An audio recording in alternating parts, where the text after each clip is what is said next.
ग्लानिर्भवति भारत अभ्युत्थानाम्य धर्मस्य तदात्मनां सृजामह्यं परित्राणाय साधूनां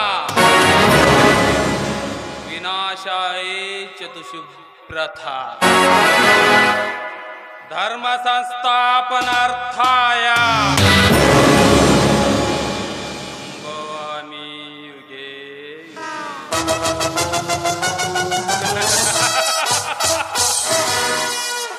ಏನಪ್ಪ ಕಲಿಯುಗದ ರಾಜಕಾರಣಿ ಬಾಯಲ್ಲಿ ಧರ್ಮದ ಶ್ಲೋಕೆ ಎಂದು ಸಂಶಯ ಪಡುತ್ತಿದ್ದೀರಾ? ಇದರ ಅರ್ಥ ಏನು ಗೊತ್ತಾ? ಜಗದಲ್ಲಿ ಅನ್ಯಾಯದ ಅಟ್ಟಹಾಸ ಹೆಚ್ಚಾದಾಗ ಅಧರ್ಮಿಗಳು ತಾಂಡವಾಡುತ್ತಿರುವಾಗ ನಮ್ಮಂತ ರಾಜಕಾರಣಿಗಳ ಮಟ್ಟ ಹೆಚ್ಚಾದಾಗ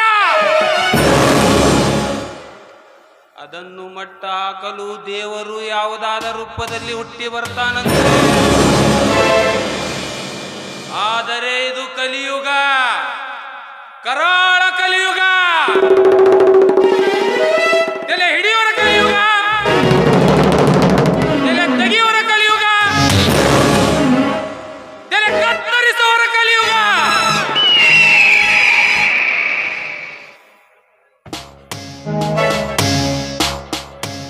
ಅಂದ ಮ್ಯಾಗೆ ದೇವರು ಹುಟ್ಟುವುದಂದ್ರೆ ಏನರ್ಥ?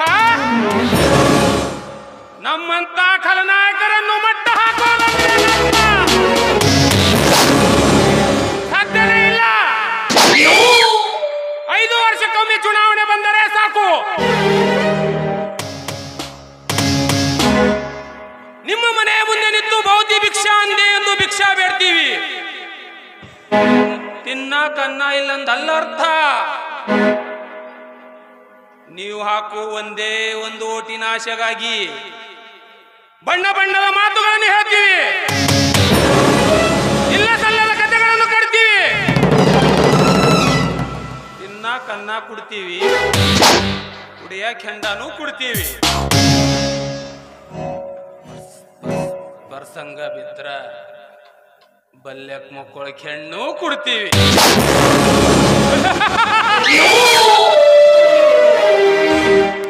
ಹೇಗಾರೆ ಮಾಡಿ ನಿಮ್ದೊಂದು ಓಟ್ ಕಿತ್ಕೊಳ್ತೀವಿ. ಮುಂದೆ ಒಂದಲ್ಲ ಎರಡಲ್ಲ 5 ವರ್ಷ ನಾವು ಗುಮ್ಮುತ್ತೀವಿ, ನೀವು ಗುಮ್ಮಿಸ್ಕೊಳಕ್ಕೆ ಬೇಕು.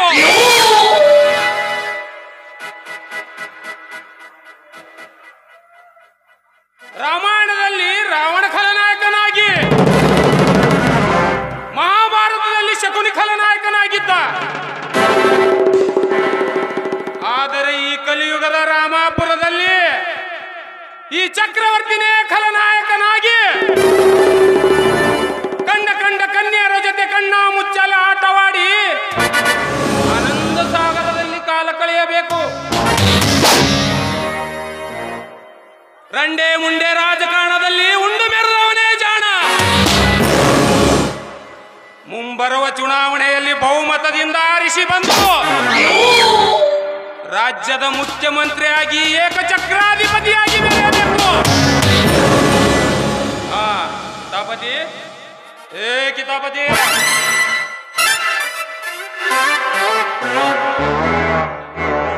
ಹೇಳ್ರಿ ದಣಿಯರ, ಮತ್ತೇನ್ ಕೆಲಸ ಹೇಳ್ರಿ ದಣಿಯರ? ಕೆಲಸದ ಮೇಲೆ ಬೆಂಗಳೂರಿಗೆ ಹೋದ ಜನಾರ್ದನ ಇನ್ನೂ ಏಕೆ ಬರಲಿಲ್ಲ? ಅವರೇ ಬರ್ತಾ ಇದ್ದಾರ ನೋಡ್ರಿ ದಣಿಯರ, ಅವರೇ ಹೊಂಟಾರಿ ದಣಿಯರ.